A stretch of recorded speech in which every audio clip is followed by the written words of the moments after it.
பாரிசாலன் தற்கூரி இருக்குல்ல, ஒரு கருத்த தெளிவாலாம் சொல்லாது பாத்துங்க. வேகமா பேசும். நம்ம பேசுறது சரி அப்படின்னு நிறுவனம் பாத்துக்கங்க. வள்ளு வள்ளு வள்ளு வள்ளுன்னு நாய் மாரி குலைக்கணும். குலைச்சா எல்லாம் சரியாயிடும். ஆனா செய்யறது என்னன்னு வச்சுக்கங்களேன், வன்மம், அவதூற கக்கும். ஆனா அது வந்து நியாயமா பேசுற மாதிரி வேகமா பேசும் பாத்துங்க. வேகமா பேசி கத்தி பேசுனா நம்ம பேசுறது சரின்னு ஆயிடும். அப்படிங்கிற எண்ணம் பாத்துங்களேன். ஒரு எஃப்ஐஆர காட்ட முடியுமா? தமிழர்கள் வந்து வட இந்திய தொழிலாளருக்கு எதிரா செயல்பட்டாங்கன்னு அப்படின்னு கேட்குறான். நான் காட்டுறேன். என்ன பண்ண போற? காட்டுனா என்ன செய்ய போற? தூக்கு மாட்டி தொங்கிடுவியா? இல்ல செத்துருவியா? இல்ல பொறுப்பேத்துருவியா அந்த குற்றத்துக்கு? மானாமதுரையில் வந்து ஒரு சம்பவம் ஒன்று நடக்குது. அதாவது வட இந்திய குடும்பம் ஒன்று வாழ்ந்துக்கிட்டு இருக்கு. அவங்க கணவர் திடீர்னு இறந்து போகிறார் ஒரு ஆக்சிடெண்ட்டில். அதுக்கப்புறம் வந்து அவங்க ஒண்டி தான் வாழ்ந்துட்டு இருக்காங்க. விதவையாக குடும்பத்தை நடத்துகிறாங்க. செங்கல் சூளையில் வேலை செஞ்சு நடத்துகிறாங்க அந்த பெண். அந்த பெண்ணை வந்து நான் காதலிக்கிறேன்னு சொல்லி அப்ரோச் பண்ணியிருக்காப்புல, பேசியிருக்காப்புல. தொடர்ந்து பேசணுன்னா அவங்களும் கஷ்டத்தில் தான் இருக்காங்க, ஒண்டிமா தானே இருக்காங்க. ஆனால் அவங்களும் தொடர்ந்து பேசியிருக்காங்க. இந்த நாய் என்ன பண்ணியிருக்குன்னா, ஒரு நாள் குடிச்சிட்டு 4 ஆண் நண்பர்களை அழைச்சிட்டு போயிருக்கு அந்த வீட்டுக்கு. போய் அவங்கள பாலியல் ரீதியாக சுரண்டிருக்கு, ரேப் பண்ணியிருக்கு. அதில் பச்சை தமிழர் தானே அந்த 4 பேரும். அதில் ஒருத்தன் 17 வயசு பையன் பார்த்துக்குங்க. இந்த 4 பேரும் பச்சை தமிழர் தானே. நீ என்ன பண்ண போகிற? அதுக்கு பொறுப்பேற்றுக்க போறியா? இல்லை கேட்குறேன், எஃப்ஐஆர் இருக்கா? எஃப்ஐஆர் இருக்கானுங்க. எஃப்ஐஆர் இருக்குது, அவங்கள கைது பண்ணியிருக்காங்க, நியூஸ் வெளில வந்திருக்கு. நீ என்ன பண்ண போகிறேன்னு கேட்குறேன் நான். தூக்கு மாட்டி தொங்குவியா? இது மட்டும் இல்லை பார்த்துங்க, வட இந்திய தொழிலாளருக்கு எதிராக இங்கேயும் சம்பவம் நிறைய நடந்துக்கிட்டு தான் இருக்குது. நம்ம அதெல்லாம் வச்சுக்கிட்டு தமிழர்களே இப்படி தான் அப்படின்னு நம்ம ஒரு முத்திரை குத்த முடியுமா? வட இந்தியர்கள் அப்படி தான் செயல்படுவாங்க அப்படின்னு குத்த முடியுமா? அப்படிலாம் குத்த முடியாதுல்ல. அப்படி தான் வட இந்தியர் ஒரு சிலர் செய்கிற தப்பை ஒட்டுமொத்த சமூகத்து மேலேயும் குத்தாதீங்கன்னு சொல்கிறான். கேரளாவில் ஒரு சம்பவம் நடந்துச்சுல, ஒரு ஆதிவாசியை அடித்து கொண்டாங்களா அரிசி திட்ட வந்தாருன்னு. அதே மாதிரி இங்கே இருக்க வட இந்திய தொழிலாளியை இங்கே இருக்க தமிழர் பார்க்குறாங்க பார்த்துங்க. கிராமப்புறத்தில் அப்படி தான் பார்க்குறாங்க. இவங்க வந்தால் ஏதாவது திருட்டு போயிடுவானுங்களோ அப்படின்னு பார்க்குறாங்க. இதெல்லாம் எப்படி வருது? இந்த தற்கூரி நாய்ங்க வந்து மீடியாவில் உட்காந்து பேசுதுங்கள்ல, அதோட தாக்கம் தான். அதான் உளவியல் ரீதியாக இங்கே மாறி இருக்கு. வட இந்திய தொழிலாளி இப்படி பார்க்கணும் அப்படிங்கிற சிக்கலை உருவாக்கி வச்சிருக்கு. இவன் பேசுகிற அரசியலே அல்பத்தனமான அரசியல் தான் பேசுவோன்னு வச்சிங்களா. பானிபூரி கடை இருக்குது, பச்சி கடை காணுங்கிறான். இங்கே பச்சி கடை யார் வச்சுருக்கான்னு தெரியுமா உனக்கு? ஃபஸ்ட்டு ஒரு ஊர் இருக்குன்னா அந்த ஊரில் ஒரு பிராண்டட் பச்சி கடை ஒன்று இருக்குது. பச்சி, டீ, சமோசா போடுற கடை இருக்குது. அது யார் கடை?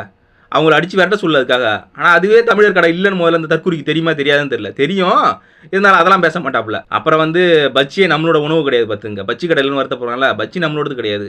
பச்சி தெலுங்கர்கிட்ட இருந்தால் நமக்கு வந்திருக்கு. அதனால் என்ன பண்ண போகிற? தெலுங்கர் உணவு எப்படி சாப்பிட போகிற? தெலுங்கர் உணவை ஏன் உட்காந்துட்டு ஆதரிக்கிற மேடையில்? இந்த தற்கூரி பாரிசாலனுக்கு ஒரு விஷயம் தெரியாது பார்த்துங்க. பானிபூரி கடைனாலே அது வட இந்திய தொழிலாளர் தான் போட்டிருக்காங்க. அதனால தான் அந்த வன்மத்தை கக்குறான் பார்த்துங்க. பானிபூரி கடை இருக்குது, பச்சி கடை காணுங்கிறான். பானிபூரி கடையே தமிழர்கள் போட்டிருக்காங்க. நீ என்ன பண்ண போகிறப்ப? சிறுபான்மை அளவு பானிபூரி கடை தமிழர்கிட்ட இருக்குது. இப்போ என்ன பண்ணலாம் அதுக்கு? அதெல்லாம் அடித்து நொறுக்கிடலாமா? தற்கூரி தனமாக பேசி சுத்தாதீங்கடா. ஒரு பாப்பா ஒன்று பேசுது, நாம் தமிழர் கட்சியில் இருக்கும் போல் ஒரு பாப்பா ஒன்று பேசுது. என்ன சொல்லுதுன்னா வந்து கேரளாவெலாம் வந்து வந்தோன்னே ரேஷன் கார்டு கிடைக்காது, இங்கே கொடுத்தோம். அப்புறம் அதுக்கு ஒரு அக்கா முட்டு கொடுக்குது. எங்கள் ஊரில் வாங்கியிருக்காங்க, வாங்க நான் காட்டுறேன் அப்படின்னு சொல்லுது. 2 வருஷத்துலேயே வாங்கிட்டாங்கன்னு. நீங்கள் ஒன்றும் இல்லை, உங்கள் ஊரில் உள்ள கல்யாணமான தம்பதி இருப்பாங்களா, அவங்கள பார்த்து கேளுங்க ரேஷன் கார்டு வாங்கிட்டீங்களான்னு. அவ்வளோ ஈஸி கிடையாது ரேஷன் கார்டு வாங்குறது இங்கே. அப்படி வாங்குறாங்கன்னா அவங்களுக்கு பின்னாடி அரசியல் தலைவர்கள் யாராவது தலையிட்டுருக்காங்க, இல்லை அதிகார வர்க்கம் இருக்குது அப்படிங்கிறதான் அர்த்தம். அப்படி தான் வாங்க முடியும். அப்படி இல்லைன்னா வாங்கவே முடியாது பார்த்துங்க. அவங்களுக்கு அவ்வளோ பெரிய அரசியல் பின்புலம் இருக்காங்கிறது எனக்கு தெரியல. இருக்குமாங்கிறது சந்தேகமாக தான் இருக்குது. இன்னொரு பாப்பா ஒன்று பேசுது, எங்கள் அப்பா வந்து 18,000 சம்பளம் வாங்கிட்டு இருந்தாங்க, வட இந்திய தொழிலாளர் வந்ததுனால 9,000 ஆகிட்டு சம்பளம், அதை வச்சு நாங்கள் எப்படி குடும்பம் நடத்த முடியும் அப்படின்னு ஒரு உணர்ச்சிபூர்வமாக பேசுகிறாங்க.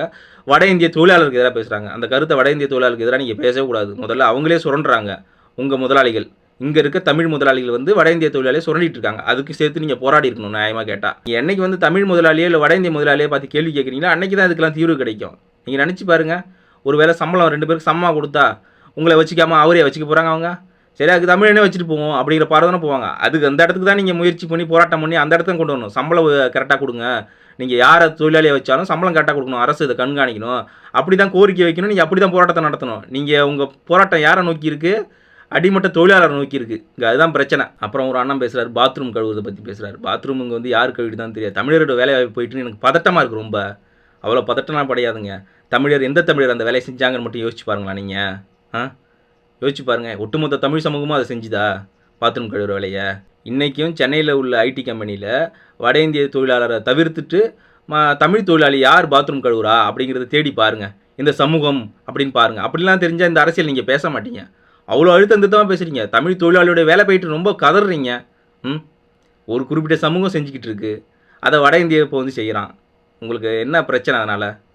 இல்லை, நாங்கள் ஒரு குறிப்பிட்ட சமூகத்தை நாங்கள் அல்ல வச்சுக்கிட்டு இருந்தோம், அவங்க இல்லாமல் இப்போ வட இந்தியர் வந்துட்டான், அதனால் அவங்கள துளிர் விட்டானுங்கிற எண்ணம் அவங்களுக்கு. மணியரசன் வந்து ஒரு குட்டி ஆர்எஸ்எஸ் இயக்கம் தமிழ்நாட்டில் உருவாக்க தான் முயற்சி பண்ணுறாப்புல. அவர் சிஏஏ சட்டம் மாதிரியான சட்டம்லாம் அங்கே கொண்டு வரணும், அதாவது வட இந்திய தொழிலாளரை விரட்டுறதுக்கு அப்படிலாம் பேசுகிறாரு. இது எவ்வளோ அபத்தமானதுன்னு தெரியும். வன்மம், இருக்குது. ஆனால் அவர் ஒரு நல்ல பாயிண்ட் ஒன்று சொன்னார் இதில்.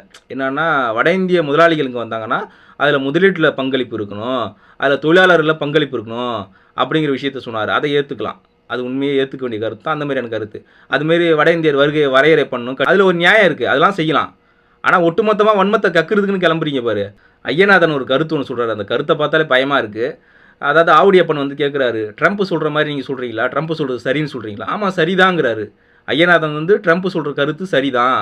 அப்புறம் எதுக்கு நாடு எல்லையெல்லாம் இருக்குது, அதனால் புலம்பெயர்ந்த தொழிலாளர்லாம் வரக்கூடாதுங்கிற கான்செப்டில் வராப்புல. நான் என்ன கேட்குறேன்னா, ஈழத்தமிழுக்கு இது பொருந்துமா பொருந்தாதா?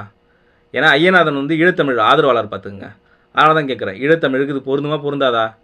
ஏதோ ஒரு வகையில் உயிரை காவந்து பண்ணிக்க, ஏதோ ஒரு வேலை செஞ்சு பொழைச்சிக்கலாம் அப்படின்ட்டு கடல் வழியாக தப்பிச்சு போனாங்கல்ல ஈழத்தமிழர்கள் அகதியாக. அவங்களுக்குலாம் அது பொருந்துமா? அவங்களாம் அதுமாரி அங்கேருந்து விரட்டி அடித்தா ஒத்துப்பீங்களா நீங்கள்? நான் கேட்குறேன். ஈழத்தமிழர்லாம் விரட்டி அடிக்கிறாங்க. அவங்க சொந்த நாட்டுக்கு வரணும் தான், அது வேறு பிரச்சனை. அந்த காலகட்டத்திலேயே, அந்த நெருக்கடி காலகட்டத்திலேயே அடித்து துரத்தி இருந்தால் நீங்கள் ஒத்துப்பீங்களா? ஒத்துக்க மாட்டீங்களா? அப்போ